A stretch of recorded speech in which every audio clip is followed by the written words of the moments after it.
da faixa de Gaza, acho que 60 mil por dia iam para Israel para trabalhar. Pô, legal. Você está indo para um território que não é o seu país e você é aceito para trabalhar ali e você ganha dinheiro, você ganha o seu sustento. Por exemplo, eu fui para Dubai agora e em Dubai os trabalhadores que vêm de outros países, eles não têm luxo nenhum. Ao contrário, pelo que o guia me falou, até a água que eles pegam da pia, eles têm que pagar.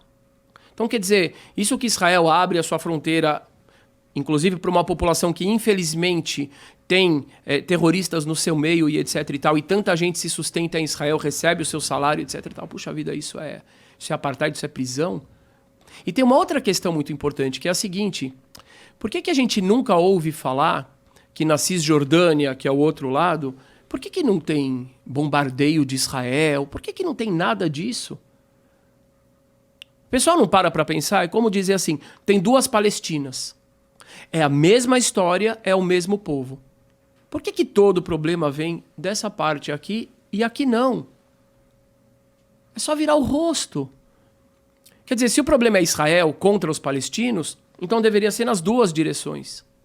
Se a questão é que Israel quer prender os palestinos numa grande prisão, então ela deveria ter feito uma prisão também na Cisjordânia. Então qual que é a diferença?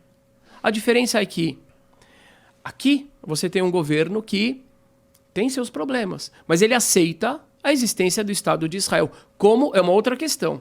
Não é tão simples também esse aceite dele. Não. Agora, aqui, na faixa de Gaza, a gente precisa repetir várias vezes.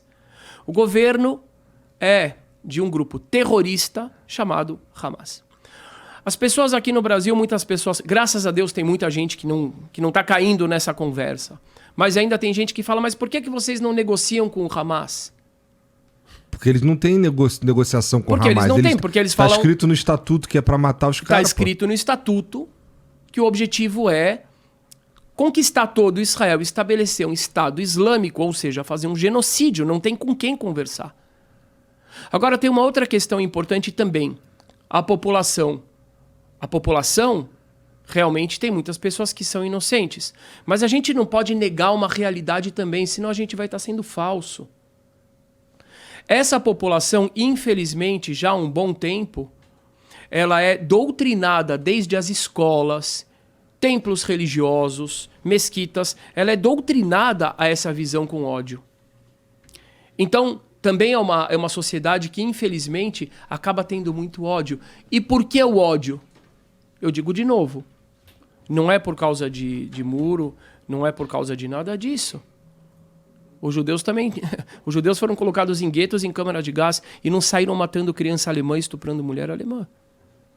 E essa violência toda não vem daqui. Então, por que o ódio? Porque é uma visão religiosa que ela prega o ódio ao diverso. Ele podia ser cristão, ele podia ser uma outra visão de islamismo e mais. Ele podia ser simplesmente um árabe laico, que ele decidiu viver de uma forma laica, acredito no que eu quiser, do jeito que eu quiser, igual a maioria dos brasileiros. Ele também ia ser visto como infiel.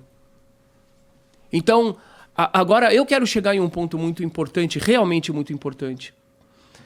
Eu acredito que se a gente ficar só olhando para o problema, a gente não chega em lugar nenhum, a gente só vai perpetuar o problema. Eu acho, em primeiro lugar, tem que ser identificado o problema. E esse problema tem que ser tratado. Aqui a gente tem um grupo terrorista, psicopata. Eu prefiro não repetir tudo que eles fizeram, mas o que eles fizeram foram coisas que eu acho que deixam os nazistas com vergonha. Até o Estado Islâmico, aquele grupo que degolava, com vergonha. Esse grupo tem que ser, sim, eliminado. Israel tem o direito, e como falou o primeiro-ministro britânico, ele falou, tem o dever de exterminar esse grupo, tem o dever moral de exterminar esse grupo. Esse grupo, além de ele fazer Israel ser refém dessa situação, ele faz a sua população ser refém. Isso todas as pessoas no Brasil que se dizem humanistas, que dizem se preocupar com essas pessoas, com os palestinos por questões humanas, eles deveriam antes se perguntar se não é uma desumanização dessas pessoas serem doutrinados ao ódio e ao culto da morte.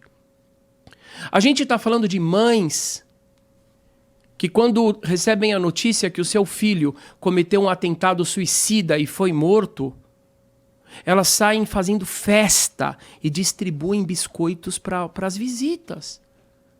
É uma doutrina que ela não olha a vida como nós olhamos. Nós olhamos a vida como algo a ser santificado. A gente quer viver. Por quê? Porque na vida a gente vai fazer o bem, na vida a gente vai aprender, na vida a gente vai evoluir, a gente vai dialogar. Eu quero entender o seu sorriso. A gente vai experimentar. Também, também. A gente vai também. encontrar outras pessoas. A gente também. vai... Desculpa, E só. também tem os caras que, porra, vou viver só porque eu não tenho certeza do que acontece depois. Tem esse cara também. Então, aí que tá. Então, mas vamos para essa questão do depois. De acordo com essa visão, que é a visão, inclusive, dentro do currículo escolar ali, religioso, essa vida aqui é simplesmente pra gente viver essa visão religiosa de submissão à religião e de combate ao infiel e de expansão.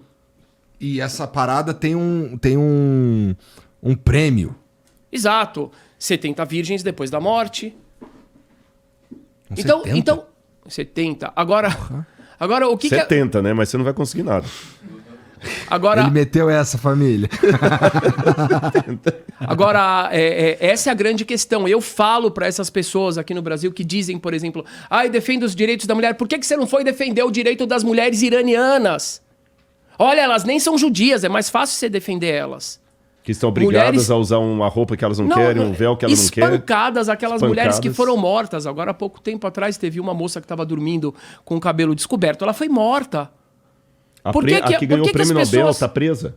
Está presa. Ganhou o prêmio Nobel da Paz, está presa. Por que não defendem aquelas mulheres? Por que essas pessoas no Brasil que se dizem defensores dos LGBT, por que não defendem os LGBT da faixa de Gaza, do Irã? Por que não defendem os laicos, Estado laico? Como é que eles podem ser tão contra o fascismo e ali eles defendem a região, o governo mais fascista do planeta?